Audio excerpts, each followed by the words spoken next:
You're listening to an archived Cabral Concept podcast.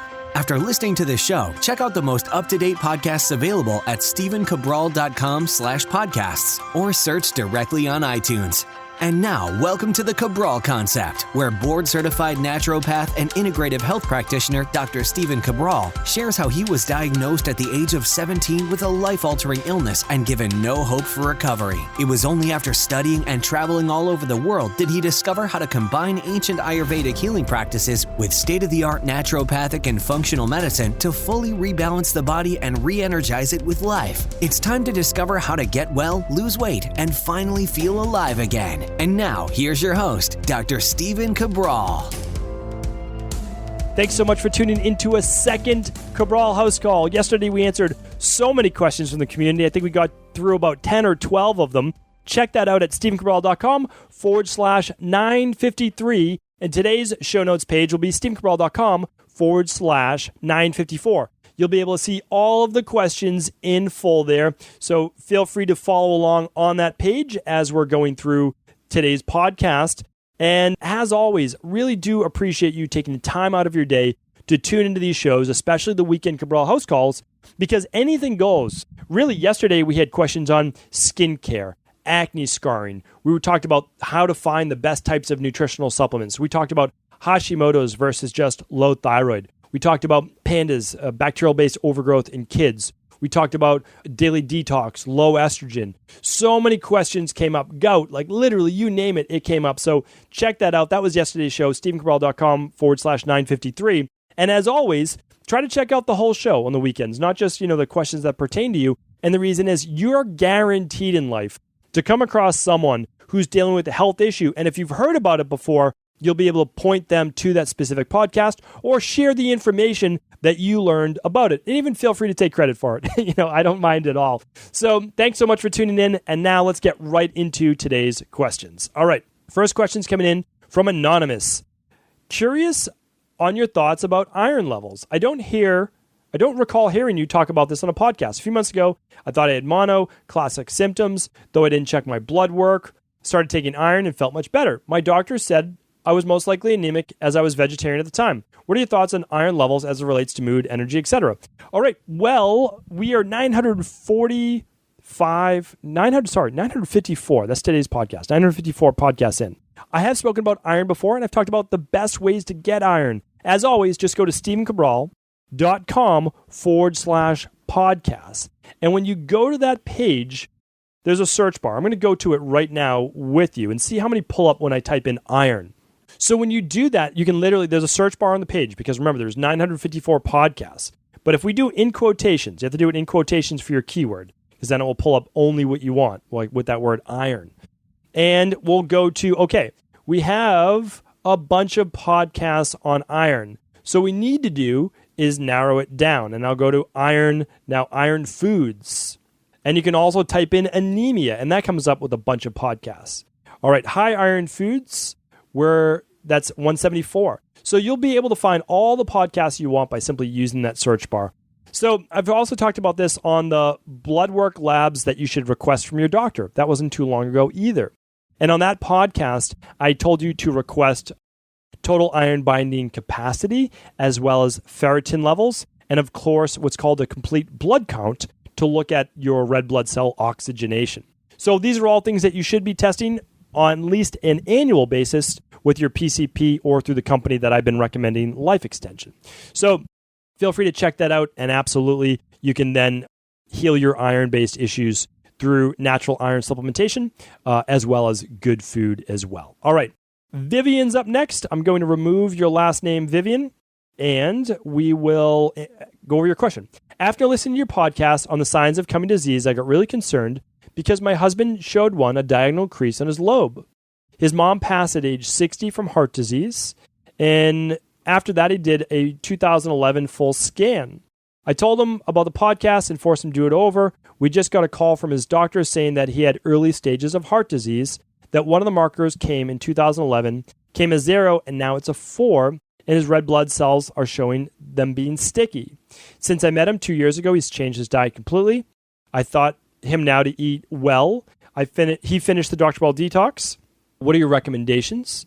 And we can go from there. All right. So Vivian, this is why we do the podcast. Like literally I get emotional reading like things like this. And that's because hopefully we're helping your husband right now to live a long, healthy life. And I think that we are.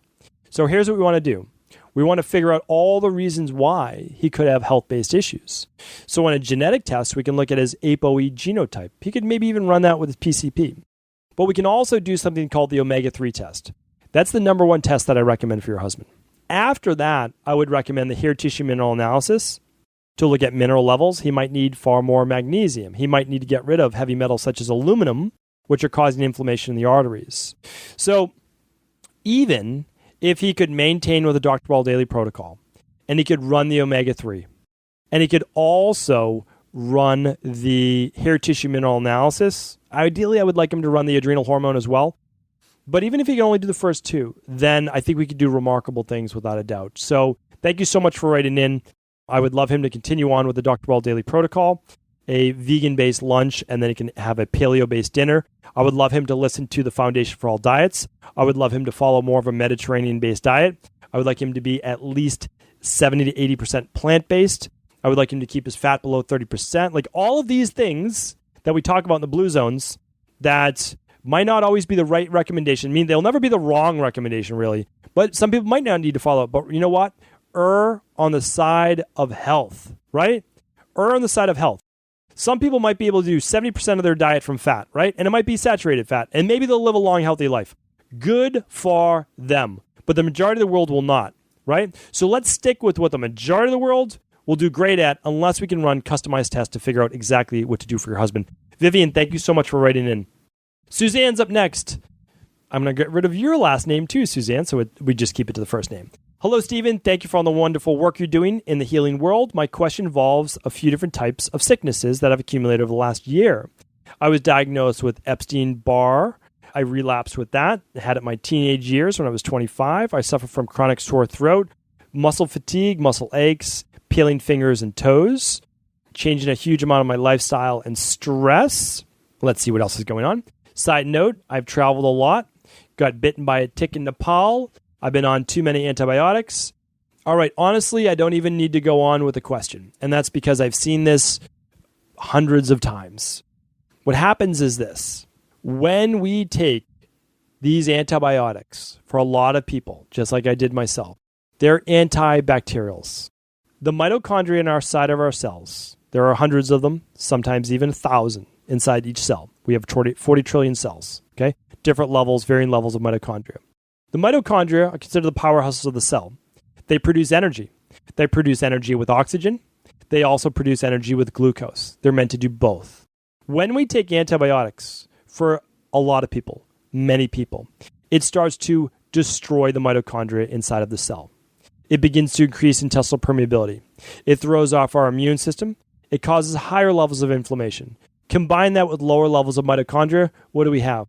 Muscle pain, fatigue, weakened immunity, brain fog, something called chronic fatigue immunodeficiency syndrome, chronic fatigue syndrome, myalgic encephalomyelitis. I suffered from those things. It was debilitating. It's awful. People have varying levels of it. It's like flu-like symptoms all the time. The peeling skin can be from candida. It can be from multiple things. The best thing you can do is this. I can't recommend enough. Running was called the Dr. Cabral Big Five. I know not everyone will be able to run that. I wish they were covered by health insurance. I really wish that. I wish I was independently wealthy and I could give you everyone to be able to run those tests. I really do. And the truth is that we give them at the best possible price. I review them for you, and you get to go over all those results with an included 60-minute consultation with one of my health coaches. You get the exact plan for you. That's the best that we can do right now. If there's ever a better way, we'll do that. If someone makes a large donation and wants to cover the next 1,000 Dr. Cabral Big Five, then we'll do that for people, or we'll have people apply, whatever it is, we'll do that. So, but that's the thing is like we need to really work on you, Suzanne, from a foundational root cause perspective. There is no way I could give you the one thing that's going to get you well because there's no one thing. It's sealing the gut wall. It's rebuilding the mitochondria. It's replacing any missing B vitamins. It's replacing the vitamin C. It's getting rid of the candida, the SIBO, the H. pylori. It's getting rid of the pesticides and things that have accumulated in the body. Whatever it is, we need to find it. When we find it, we're able to rebalance it. That's the truth. And then all these dis-ease processes in the body, they can't live anymore. They can't live in a healthy body. So Suzanne, that's my recommendation. Run as many of the tests as you're able to. Run it with us or run it with a local practitioner that specializes in this as well. Whatever you need to do that's best for you, I would do that. All right.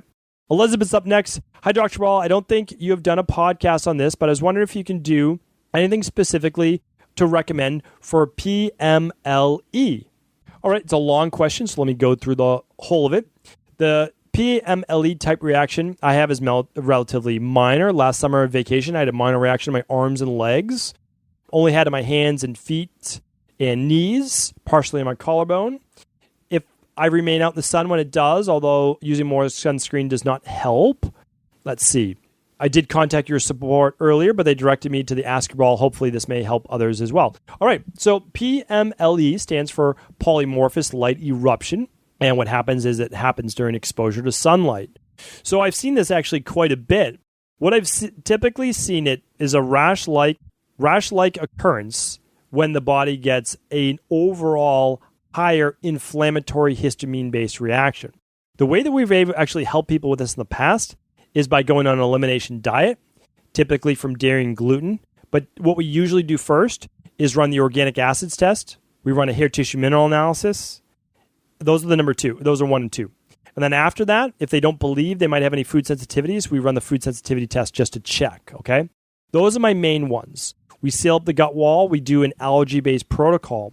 And we've seen great results from that. So that is my place to start. Because to give you the answer for that, remember, polymorphous light eruption, PMLE, is actually a set of symptoms. So it's not a dis-ease per se. It's a set of symptoms, right? A skin rash based on exposure to sun, which can also be sometimes happen in a sauna or heat-based environment. So when that happens with various people that I've met, we know that it's just not sun exposure. It can also be heat-based exposure. Some people can get it when exercising as well. Others get it as a detoxification. I didn't even think of that till it just dawned on me right now. Other people get it because sunlight actually helps with detoxification of the body. And so doing things like a 21-day detox has helped tremendously as well. But first run the labs, then do the 21-day detox. And that's because, believe it or not, the sun actually helps to produce more sulfur in the body, which helps with detoxification. It also produces more vitamin D, which helps with detoxification. So that's absolutely where I would start. Elizabeth, great question. Thank you for bringing that up. Appreciate that. I believe that might be a new one as well. Andrea's up next. Says, my 25-year-old daughter has gut issues for years and has been to many doctors with no relief. She was then diagnosed with Hashimoto's and thyroid cancer and had her thyroid removed in 2016. She also now has psoriasis. She's seen a local functional medicine doctor here in, I'm assuming it's St. Louis, not great with abbreviation, STL, probably wrong on that, who's been helping her. She did Candida cleanse, but she still has gut pain. Okay, so kind of going over all the different things that she has and all the different lab tests. But here's the issue is that we are able to help people with Hashimoto's. We're able to help people with thyroid. And unfortunately, and I'm sorry that your daughter did get thyroid cancer, and I understand that. She had the thyroid removed, got rid of the cancer there. But what we need to do is this, is like, why the Hashimoto's in the first place, right? Why the psoriasis? Why all these things? Is what you're doing right now just isn't working. And it's no offense to any other functional medicine doctor. I understand that. And what I did in the beginning didn't work either. And for the last 7 years, it does work, right? So we use something called the Candida and Bacterial Overgrowth Protocol, and it works phenomenally well. And that's because it works in a full spectrum. It gives you the exact diet, the exact timing of the nutritional supplements. It switches the supplements every 3 to 4 weeks so that your body doesn't get used to them. It uses biofilm disruptors. It works from gentlest to strongest. It works. It's amazingly, that's it. So I can't tell you why what you're doing isn't working, except for the fact that I can tell you what we do does work. And I don't say that from an ego-based perspective. It's just I want to help you get well. That's the bottom line. That's it. So why go through all the trial and error? You can do a couple things. I would love for you to run the organic acids test and the stool test. That's what I would love to see you do, right? Because I want to see what's going on. There might be more than Candida. There might be H. pylori, and there might be parasites, and there might be SIBO as well. We want to work on all that. That's what I recommend. And then we'll give you the exact recommendations for your daughter. So, Andrea, if you want to do the organic acids test, stool and food, fine. But the first two is the organic acids test, then the stool. That's what I recommend. All right. Dawn is up next. 88-year-old long asthmatic, now COPD, shortness of breath with any exertion, now using oxygen, which helps sometimes, not needed with others, have tried most inhalers with no relief, trying to exercise more, help. All right, Don, couple things. I'm not sure if you are a smoker or not, but as we know, right, COPD is most likely caused from secondhand smoke or smoke inhalation. Now, you might be one of the part of the small percent that got COPD without smoking. That's possible. I want to help you either way. We've seen a few things that works really well with COPD or inflammation in general, and that's vitamin C, that's omega-3s, moving more towards a plant-based diet, detoxification, so doing something like the Dr. Ball Daily Detox, and then following up with the Dr. Ball Daily Protocol if you're not on any medications that would contraindicate that, and as well as looking at your overall inflammatory levels, and that's with a good omega-3 test as well. I would look at things such as magnesium. Again, you want to look at all the medications that you're at, and you can do that with a hair tissue mineral analysis. So we need to run some labs. At 88 years old, I want to see your vitals. That basically, I want to see your vitality, right? So you're going to run the labs that you're able to run. You can do it with your local practitioner. You can do it with your PCP, although I'm sure they don't. I mean, most 99.9% of PCPs don't know about nutrition or supplementation because they're simply not taught it. So you'll want to potentially look at someone in your area that you can work with more closely, or of course with our team. Just let us know, obviously how we can help. But just right off the bat, again, I can't even say omega-3s because what if you're on a blood thinner? I don't exactly know. Like, that's really why I would run some labs, then you get specific recommendations from my team. I would read your labs, or you can also work with a local practitioner in your area that's an integrative health practitioner or a functional medicine doctor. Okay, hopefully that helps.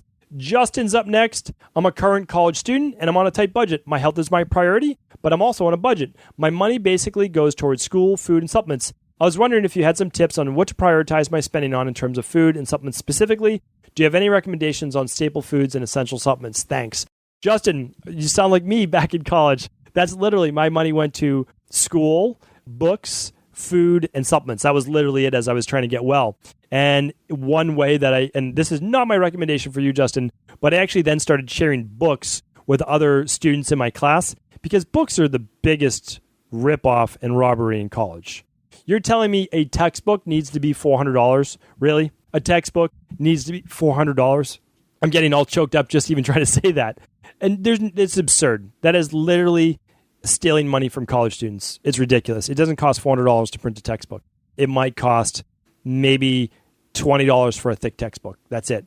So if you want to make a profit, great. Charge $40, charge $60, maybe charge $100. Don't charge $400 because you know that you have a captive audience. So by the time I got to, I don't even know, sophomore year or junior year, I would just find out who the other students were in my class. We would share textbooks. We'd share the cost because I didn't have the money. Like, honestly, I didn't. The money was either going to go to my gym membership, which I felt was crucial, my supplements, which I felt were crucial, and being able to get some good food off campus. And I didn't have, I would save a couple $1,000s for my summer. And I could either put the couple $1,000s to books, or I could put it to other things. So that was me. But anyway, Justin, I'm not telling you to do that. I'm not telling you to do that. That's not advice. What I am saying is, okay, where can you use it wisely? Well, in terms of looking at produce, the Clean 15 and the Dirty Dozen. Okay, so if you can't buy all organic, you'll put it towards the Dirty Dozen. Do not buy foods that are part of the Dirty Dozen. You can just go to stephencabral.com/podcast. In quotations, type in Dirty Dozen. You'll find out which foods that you should absolutely not buy if they're not organic. The Clean 15, well, if you need to save money, you could buy those conventional. Okay, in terms of food, always look at your proteins as good quality, right? So fish shouldn't be farmed. Meat should not be conventional based, filled with hormones and all of that. It's not great. And you can also look at things that can save you money, right? Rice, oats, all those types of things that you can buy in bulk that you can get organic that are also very cheap. They make cheap and expensive meals. I used to basically, now this is not what I recommend either, but I put a can of tuna on top of rice with olive oil. I would do that every single night in order to gain weight, try to put on muscle in college. Now, the tuna every single day led to me getting high mercury. Not a good idea, right? But it was a cheap meal. It was maybe 50 cents for a can of tuna, 50 cents for the rice, and maybe quarter for that amount of olive oil, right? So that right there was $1, $1.50 meal. It was very, very inexpensive. You can find meals like that, such as oatmeal and still using rice and other types of protein or beans, which are very inexpensive to do that as well. Really inexpensive. Okay, in terms of supplements, for most people, the Dr. Cabral Daily Protocol is going to be the staple of what you need. That is less than $5 a day. That's too expensive, I understand. You could do for $3 a day you could do the Daily Nutritional Support, which is all your vitamins and all of your minerals, plus 15 grams of protein. So literally, it's a vegan-based protein powder. It's a multivitamin, it's a mineral, and it's antioxidants, as well as liver support for daily detoxification, all in one. Like literally, it's 12 supplements in one, and that's $1.50 a day, I believe. The Daily Fruit and Vegetable Blend is about another $1.50 a day. That's 22 organic fruits and vegetables. So if you can't get the produce available, that's the best. Those are the first two, without a doubt. After that, of course, probiotic would be great. In college, a lot of times vitamin C would be great for stress and all of that. But, honestly, I don't want to make you spend money that you don't really have. And so I would go with what I just spoke about, the Dr. Cabral Daily Protocol with the probiotic or without, and that will be anywhere between $3 a day and $5 a day. And if you just want to do one for $1.50 a day, well, that would be the Daily Nutritional Support with everything in it. All right, great question.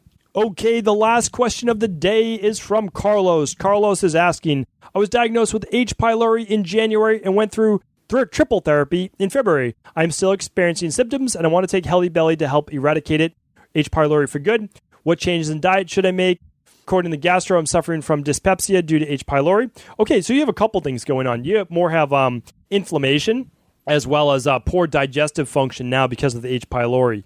So I would also run an organic acids test. That's the truth, because you might also have candida overgrowth or Clostridium difficile, especially if you just took antibiotics.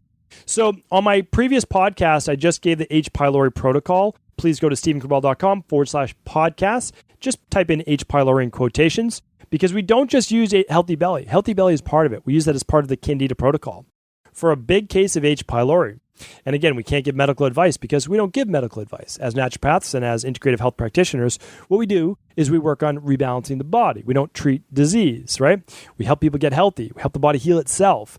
So what we use, though, is the citracidal drops. We use colloidal silver, and we use mastic gum. Mastic gum and berberine are contained in the H. pylori. We do that as the last month of the Candida bacterial overgrowth protocol. When someone has H. pylori, we do the add-ons of the citracidal drops and the higher dosages, 2 to 3 grams of mastic gum every day. So what I recommend for you, Carlos, is if you don't want a lab test, do the Candida bacterial overgrowth protocol. And the first month, do the citracidal drops and email my team for the specific mastic gum that we use. So that's your answer, Carlos. That's exactly what I would do. And hopefully that gives you the place to get started. All right, I am about to get on another interview right now. Doing a lot of interviews this day. Excited because I get to share this message with new audiences, new communities. I'll be traveling all around the U.S. in the month of September and October. So I'm excited. I'm going to share all of those details with you soon. If you've not heard about how we're going to be launching the Integrative Health Practitioner certification, check that out. It's on most show note pages. Today is stephencabral.com/954. I've been posting about it on Instagram. The Instagram account is IHP_certification. I'll give you all the details there. Really exciting. We're going to be allowing in our first 100 founding members. It's not that we don't want more people. It's just that we want to serve the initial group of our charter members really well. We want to get their feedback. We want to develop even more information. And for that, we're going to give them a lot of great bonuses as well. So check that out. These are things that I've just really been looking forward to. Just really grateful to be able to now have the opportunity to bring that out to the world. So thank you so much. Really appreciate you. And stay tuned tomorrow for our Motivation and Mindset Monday. I want to sincerely thank you for your support of this podcast. I couldn't do it without you, and I mean that. I truly do. I also want to make sure you knew that we now have multiple ways for you to find your answers to the most difficult health, wellness, weight loss, and anti-aging questions. You can find podcast-specific topics like thyroid, adrenal, hormones, sleep, digestion, Ayurveda, and many more at stevencabral.com/podcasts that will then link you to your favorite Apple, Spotify, and other podcast players. Plus, all new podcasts and weekly exclusive video content is being added to our YouTube channel at youtube.com/Stephen Cabral. And that's Stephen with a PH. Head on over and subscribe so that you don't miss any of the exclusive content. Lastly, if you've ever found any of my podcasts or books to be helpful, I would really appreciate it if you could leave a review on iTunes or your favorite media player for the podcast. Rating and subscribing to the YouTube and podcast allow me to reach more and more people and help spread my mission of healing throughout the world. Thank you again for being a part of this movement.